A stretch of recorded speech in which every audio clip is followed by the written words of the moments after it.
the theme, as we've been told already, is for us to celebrate what has become a big issue globally and to discuss. And it's been led by the Department of Accounting under the theme Accounting for Climate Change and Environmental Sustainability, our collective responsibility. Honorable Minister, we have followed your zeal for environmental sustainability since you assumed office as Minister.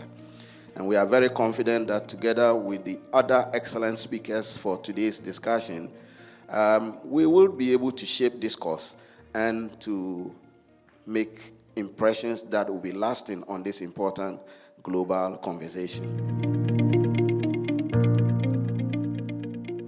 Ladies and gentlemen, he's a seasoned Ghanaian politician and barrister at law. He's a member of the New Patriotic Party. He's a Minister of Lands and Natural Resources and a Member of Parliament for Damongo constituency in the Savannah region of Ghana.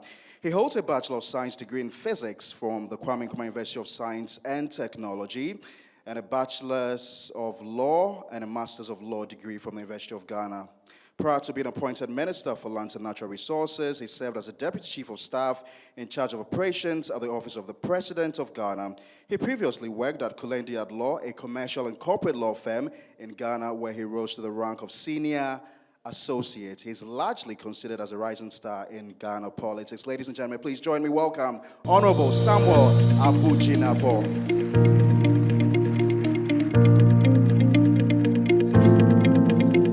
Chairman, Pro-Vice-Chancellor of the University of Ghana, Dean of the University of Ghana Business School, Provost, Deans and Directors, Heads of Departments, faculty members, staff and students of this great university, headmistress, staff and students of the University Basic School, the highly respected Major General Nicholas Peter Ando, who serves as the Chief of Staff at the Ghana Armed Forces and an alumnus of this business school.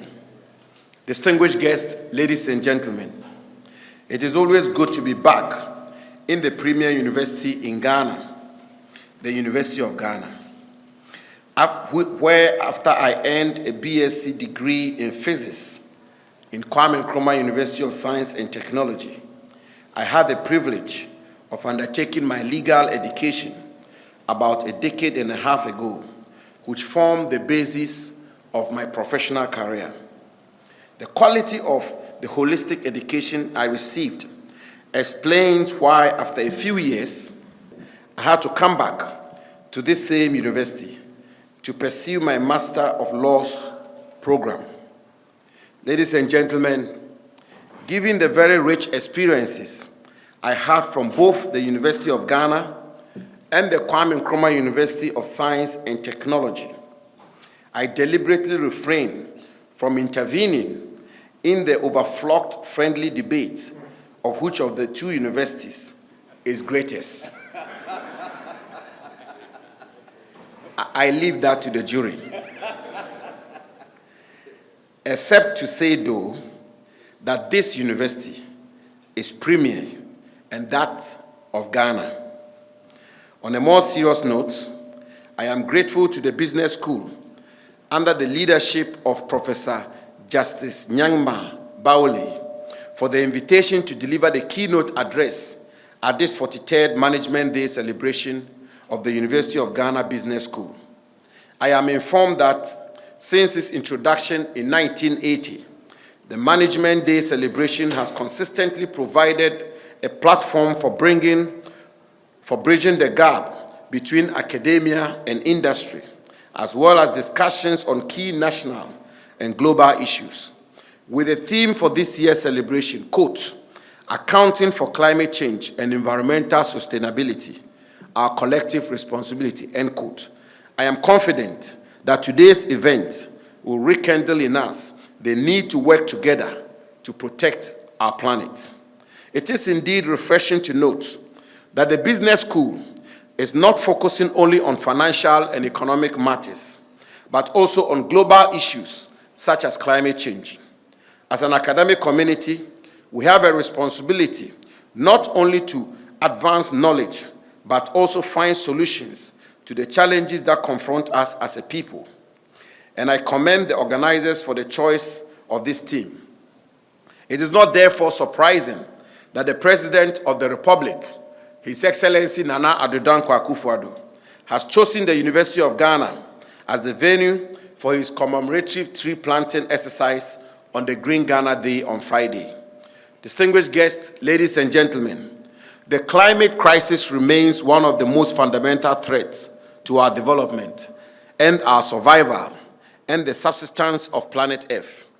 Indeed, with less than 7 years to the attainment of the 2030 Sustainable Development Goals, SDGs, climate change has been identified as the most significant impediment to the realization of these goals, dragging millions of people into poverty.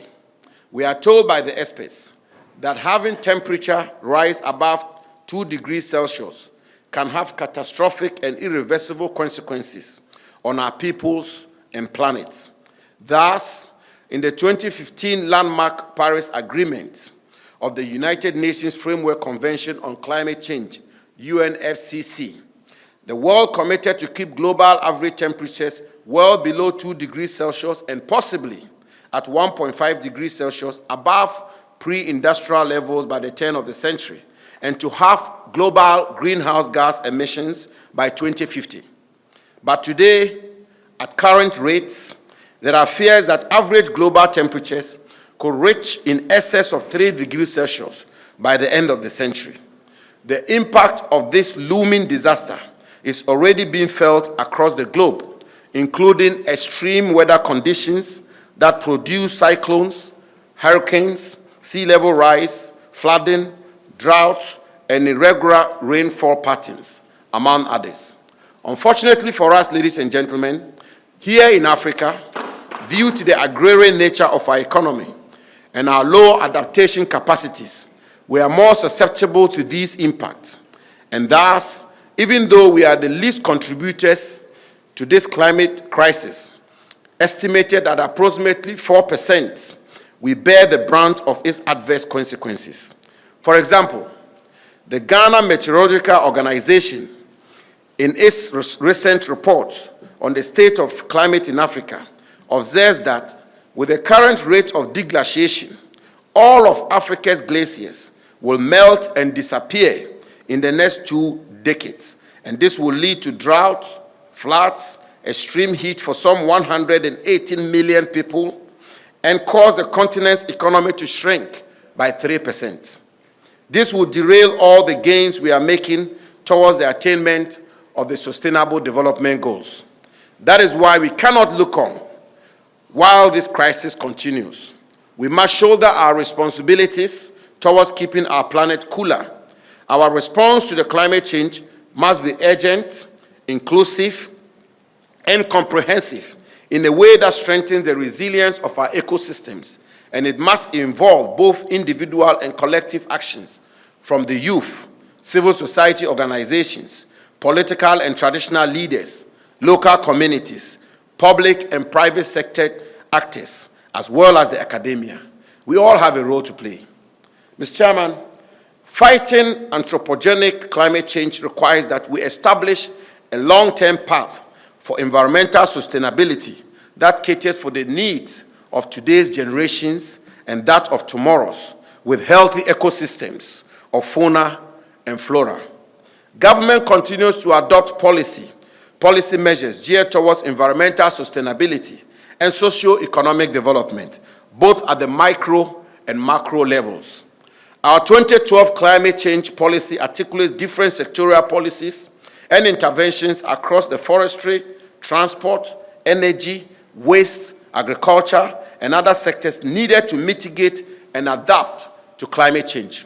In addition to the policy, our updated nationally determined contributions, NDCs, recently submitted to the UNFCCC, contains 34 mitigation measures and 13 adaptation measures to address climate change towards a potential reduction of 64 million tons of carbon dioxide equivalent of greenhouse gases by 2030.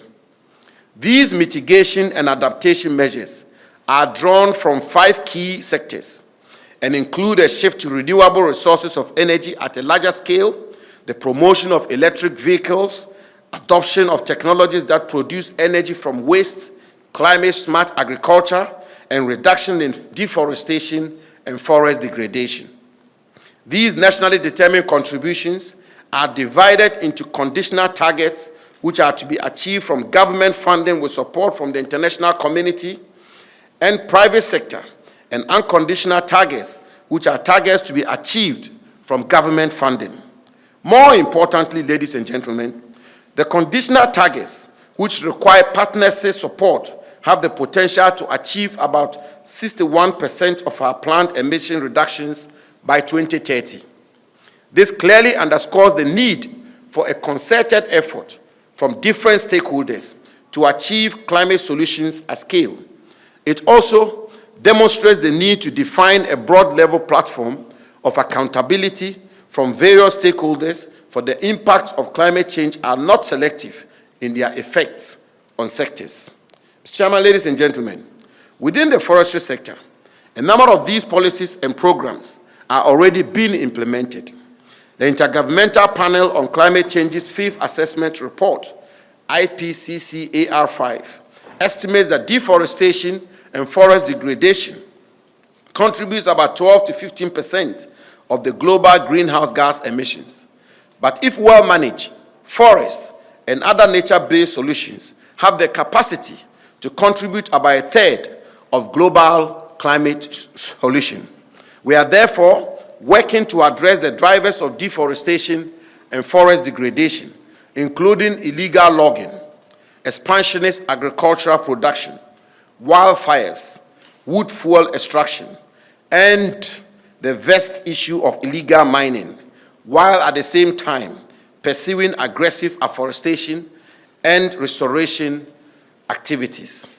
Under the Ghana Red Plus strategy, for example, we are implementing the Ghana Cocoa Forest Red Plus program and the Ghana Share Landscape Emission Reductions Project to restore our lost forest cover, increase cocoa and share yields, provide alternative and additional livelihood schemes, and reduce greenhouse gas emissions in the high forest and savanna zones, respectively.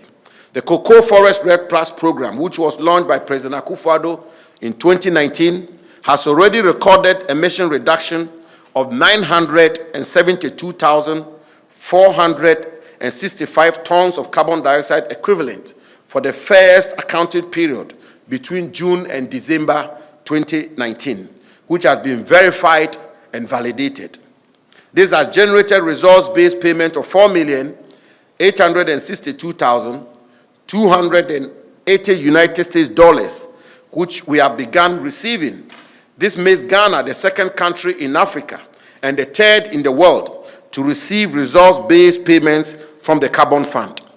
We are also implementing the forest plantation strategy, under which some 690,000 hectares of forest was cultivated between 2017 and 2022 alone, through initiatives such as forest plantation, enrichment planting, and trees on farms.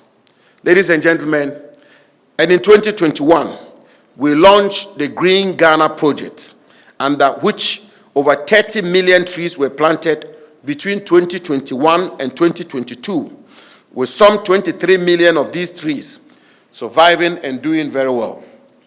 In 2 days' time, specifically on Friday, June 9, 2023, we will hold the third edition of the Green Ghana Day, where we have committed to plant at least 10 million trees. I want to use this opportunity to passionately call on all of you gathered here, as well as all Ghanaians and residents of Ghana, to come out in your numbers to support this national tree planting exercise on Friday. We do so for our survival. Other initiatives, such as the Forest Investment Program, the Ghana Landscape Restoration and Small-Scale Mining Project, and the National Alternative Employment and Livelihood Program, are also supporting forest landscape restoration activities across the three ecological zones of our country.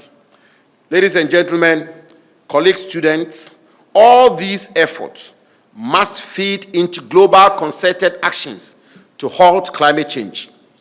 Ghana, as a respected member of the international community, therefore, continues to play her role to ensure accountability of actions towards the goals of the global climate change agenda. Within the natural resources and forestry sector, we continually engage in phenomenal initiatives that promote collective knowledge sharing and learning. These include the Forest, Agriculture, and Commodity Trade Fact Dialogue, launched at COP26 in Glasgow in 2021 as a transformative initiative to protect forest resources while enhancing livelihood and sustainable production and trade of commodities. The Forest and Climate Leadership Partnership, FCLP, launched at COP27 by Ghana and the United Kingdom with 24 other countries in Sharm el-Sheikh, Egypt, last year, of which I and Secretary John Kerry co-chaired this initiative to bring together governments and partners to implement solutions that help reduce forest loss and land degradation while supporting sustainable development in accordance with the Glasgow Leadership Declaration to halt and reverse forest loss by 2030. And the Cocoa and Forest Initiative, launched at COP23 in Bonn, Germany in 2017, with Côte d'Ivoire and 36 cocoa and chocolate producing companies to halt deforestation and forest degradation in the cocoa value chain. Ladies and gentlemen, almost all these programs employ a mix of implementation approaches that require multi-stakeholder funding and or participation. The private sector must provide the financial and technical support needed. Local communities must be ready to uptake innovation that fosters positive climate action. Civil society must continually engage in outreach to engineer broad-level understanding of climate trends. Academia and research institutions like yours must continually research and publish new information about climate vulnerability and impact. And of course, the media must engage in dissemination of accurate information to educate the wider population on all these actions. This is a collective responsibility that must bear for each other in addressing climate change. Climate solution implementation approaches in the forestry sector alone provides clear evidence of the shared responsibility for climate action towards environmental sustainability for both national and global stakeholders. Today, corporate organizations and business entities are being bound by sustainability and green protocols that demand that they work towards net zero targets, adopt science-based methods to significantly reduce greenhouse gas emissions from their business supply chains, and finance projects that offset their difficult-to-abate emissions. And to ensure compliance, experts are required to assess corporate entities' environmental, social, and governance (ESG) impact in their supply chains. This provides a rare opportunity for academia, including the University of Ghana Business School, to train and equip business experts with the rudiments of these assessments and how to conduct them, benchmarked against international best practices. Mr. Chairman, the role of academia, now more than ever, is very crucial to the fight against climate change. You have a unique responsibility to promote accountability, define pathways, and challenge conventional status quos. Over the years, most of climate-related environment, social, and governance assessments, as well as use of remote sensing for inventory data collection, have largely been led by foreign institutions. We must work to change this narrative.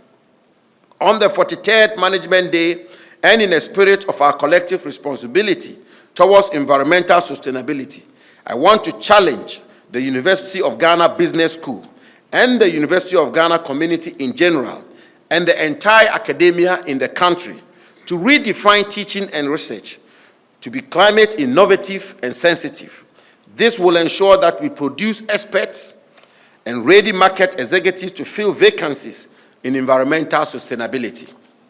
Carbon trading, sustainable production, green economy, and several other linkages are the contemporary issues preoccupying the attention of the world's academia. we have to catch up too. Mr. Chairman, Pro Vice Chancellor, Dean, faculty, staff, students, distinguished guests, ladies and gentlemen, even though mitigating and adapting to climate change has a number of challenges, it also provides new spaces for sustainable development, partnerships, and employment of special expertise for new and creative technology demands and application. Government will continue to lead the coordination and implementation of climate-smart policies by providing an enabling environment that promotes inclusivity, transparency, and accountability, as well as secures the trust and ownership of particularly local communities and the private sector. But ultimately, success will depend on how we all work together. Private sector, academia, civil society, non-governmental organizations, security agencies, local communities, traditional authorities, and of course, the media. The task may be daunting, but relenting is not an option. We must continue to foster the needed partnerships that deliver results and provide the needed technical and financial resources to finance innovative climate action for people and planet. Together, we can achieve the 1.5 degrees Celsius target while promoting sustainable development. Ghana has a historic role to play. Therefore, let us all roll up our sleeves, join hands together, and work to protect our future. I thank you for your attention.